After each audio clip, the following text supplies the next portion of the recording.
Dieu les chassait.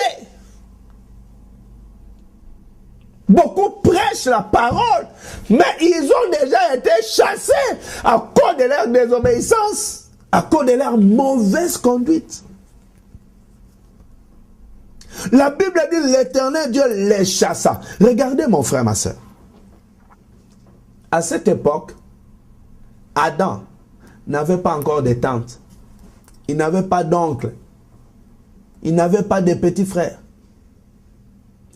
Il n'avait pas de la famille, ni de connaissances, ni d'amis. Ève, pareil. Dieu pouvait dire, bon, si je les chasse ici, ils vont habiter où? Qui va les accueillir? Mais ils vont aller où? Bien-aimé, quand on désobéit à la voix de l'Éternel, Dieu n'hésite pas une seule seconde. Il les a chassés. Beaucoup de gens disent, ah, pasteur, tu vois, nous sommes sous la grâce. Sous la grâce signifie qu'il faut commettre beaucoup de péchés, beaucoup de vols, beaucoup de mauvaises choses, beaucoup d'adultère, d'impudicité. Et vous êtes sous la grâce, il faut voler. Sous la grâce, il faut faire n'importe quoi. Sous la grâce, il faut aller à la boîte de nuit le samedi. Et le dimanche à la chorale, sous la grâce, vous êtes aujourd'hui dans les choses ténébreuses et demain à la modération à l'église, sous la grâce, vous vous trompez. Vous vous trompez. Si tu obéis, je vais passer la nuit dans des cimetières à sacrifier votre progéniture. Vous avez sacrifié des êtres humains parce que vous avez écouté des voix. Vous avez fait des pratiques occultes parce que vous avez écouté des voix.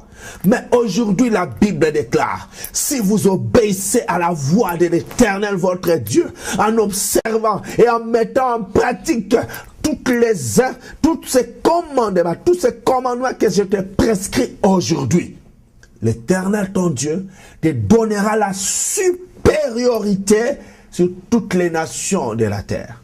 Mon frère, ma soeur, papa, maman, enfant, chers serviteurs, servantes de Dieu, cette année, le Seigneur veut que nous puissions retourner sur les bons chemins. Nous avons écouté la voix des amis serviteurs de Dieu qui nous ont amenés à faire des choses qui ne glorifient pas Dieu.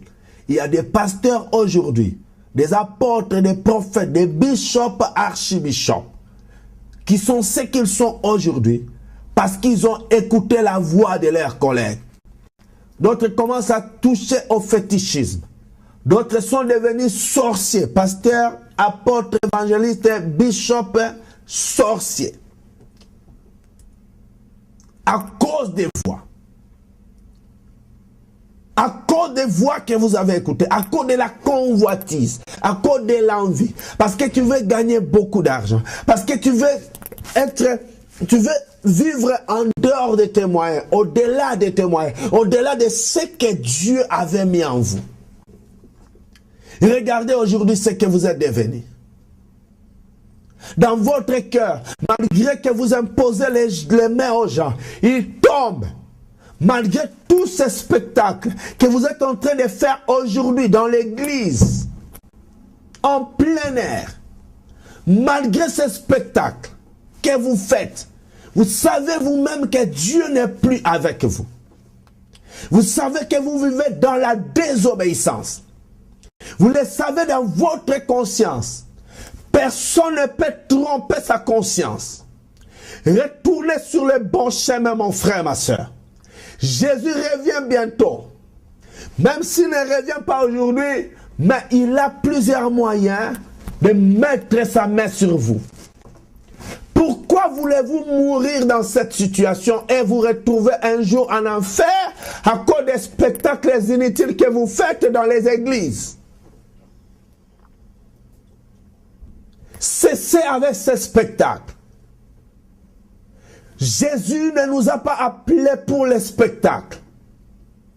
Il nous a appelés pour que les âmes soient sauvées. Pour conduire vers lui ces âmes qui s'est acquis par par son propre sang. Dieu a payé très cher pour ces âmes et pour votre propre âme, pour mon propre âme. Dieu a payé très cher la vie de son Fils unique, Jésus-Christ. Le sang innocent de Jésus, le sang précieux de Jésus a coulé. Ce n'est pas pour nos spectacles, ce n'est pas pour des paroles. Aujourd'hui, c'est difficile de prêcher la sanctification à l'église. Les gens aiment bien encourager les peuples, mais vous les encouragez comment? Bien-aimés, vous aurez le mariage. Bien-aimés, vous serez bénis. Mais comment les gens seront bénis dans la désobéissance à la voix de l'Éternel? Comment les gens pourront avoir la supériorité quand ils sont désobéissants? Comment est-ce que les gens vont voir Dieu innocent? Prêchons la vraie parole. Prêchons la vraie parole que Dieu nous a donnée. Le fait de faire tomber beaucoup de gens ne signifie pas que Dieu est avec nous. Saoul, le jour que Dieu l'a rejeté, le roi Saoul n'est pas mort le même jour. Il était pourtant déjà rejeté, mais il n'est pas mort le même jour. Il a continué à régner en tant que roi. Il a continué à diriger les gouvernements. Il a continué à être le commandant suprême de l'armée d'Israël. Mais Dieu l'avait déjà rejeté. Il a continué à recevoir les honneurs militaires. Mais Dieu l'avait déjà rejeté. C'est comme aujourd'hui, il y a beaucoup de gens, Dieu vous a déjà rejeté. Mais vous continuez encore à faire tomber les gens. Dieu vous a rejeté parce que, en cachette, vous sortez avec d'autres femmes. Pendant que vous êtes mariés, même des serviteurs et servants de Dieu célibataires qui pratiquent l'impudicité, l'adultère, Dieu n'est plus avec vous. Revenez à l'obéissance à la voix de l'Éternel. L'obéissance à la voix de l'Éternel, c'est ce qui est plus important. Nous avons écouté beaucoup de voix qui nous ont amenés à l'échec. Nous avons écouté beaucoup de voix qui nous ont détruits. Beaucoup ont déraillé. Beaucoup ne sont plus sur la bonne voie de Dieu à cause des voix. Alléluia. Oh Seigneur, fais-nous grâce. Quelqu'un dit avec moi, Seigneur, fais-nous grâce. Alléluia. Quelqu'un dit avec moi, Seigneur, fais-nous grâce.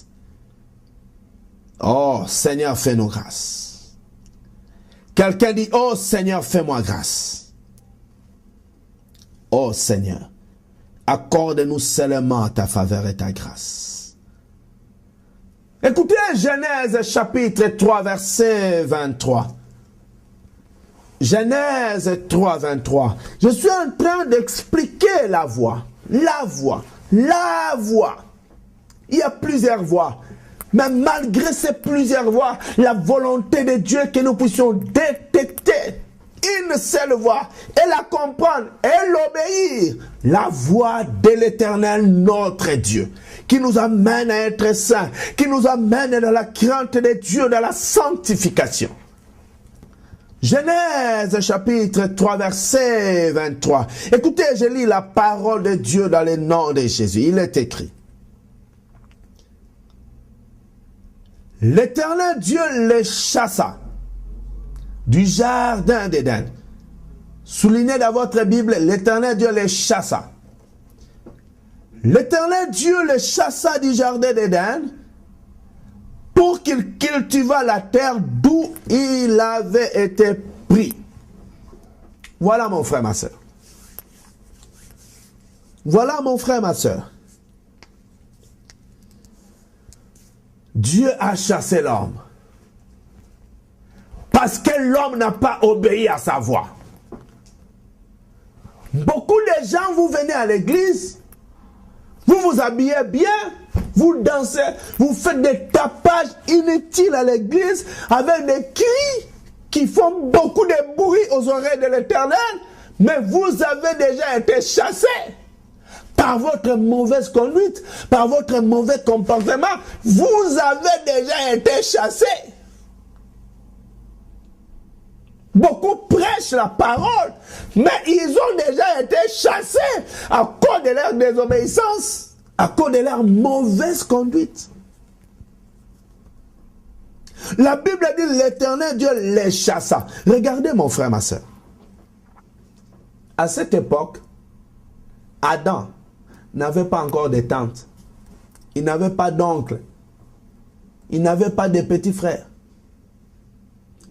Il n'avait pas de la famille, ni de connaissances, ni d'amis. Ève, pareil.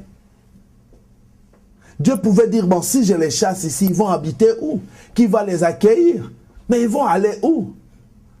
Bien-aimé, quand on désobéit à la voix de l'Éternel, Dieu n'hésite pas une seule seconde. Il les a chassés. Beaucoup de gens disent, ah, pasteur, tu vois, nous sommes sous la grâce. Sous la grâce signifie qu'il faut commettre beaucoup de péchés, beaucoup de vols, beaucoup de mauvaises choses, beaucoup d'adultère, d'impudicité. Et vous êtes sous la grâce, il faut voler. Sous la grâce, il faut faire n'importe quoi. Sous la grâce, il faut aller à la boîte de nuit le samedi et le dimanche à la chorale. Sous la grâce, vous êtes aujourd'hui dans les choses ténébreuses et demain à la modération à l'église. Sous la grâce, vous vous trompez. Vous vous trompez. Si tu obéis. Je vais terminer avec cette première partie. Parce que toute l'année, nous allons voir les mêmes messages sous ce thème. L'obéissance dans la sanctification.